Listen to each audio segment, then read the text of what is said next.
On Friday, Turkey stated that it had advised Russia and Iran against military intervention to support Bashar al-Assad's forces, as opposition groups made significant progress in their advance on Damascus, ultimately leading to the ousting of the Syrian leader.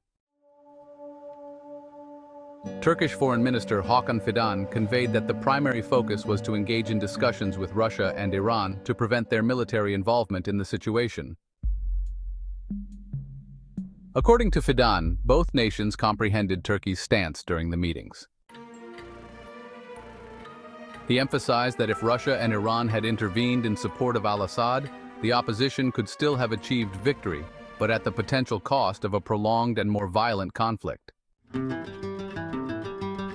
Turkey's objective was to engage in targeted dialogue with these influential entities to minimize the loss of life, as articulated by Fidan.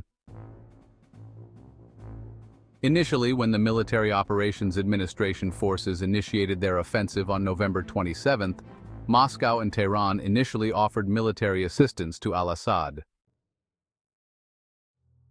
However, the extent of the Syrian leader's forces' collapse caught them off guard. This turn of events coincided with Russia's involvement in the conflict with Ukraine and Iran's proxies facing significant challenges, leading both nations to realize that supporting al-Assad was no longer viable. Turkey expressed support for the opposition group and reportedly gave tacit approval for the offensive by Hayat Tahrir al-Sham, although it did not have direct involvement. While many nations, particularly in the region, expressed concerns about HTS due to its ties to al-Qaeda's former Syria branch, Foreign Minister Fidan acknowledged these concerns and highlighted the need for resolution.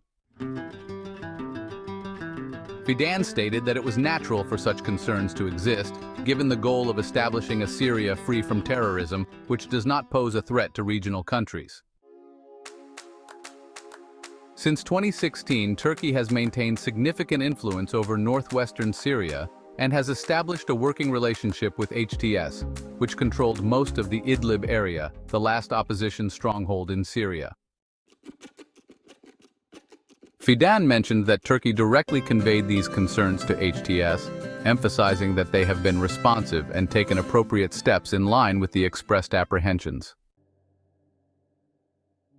The message conveyed by Ankara to the new administration in Damascus was clear. Turkey, which has been a steadfast supporter, has certain expectations, as do the rest of the world.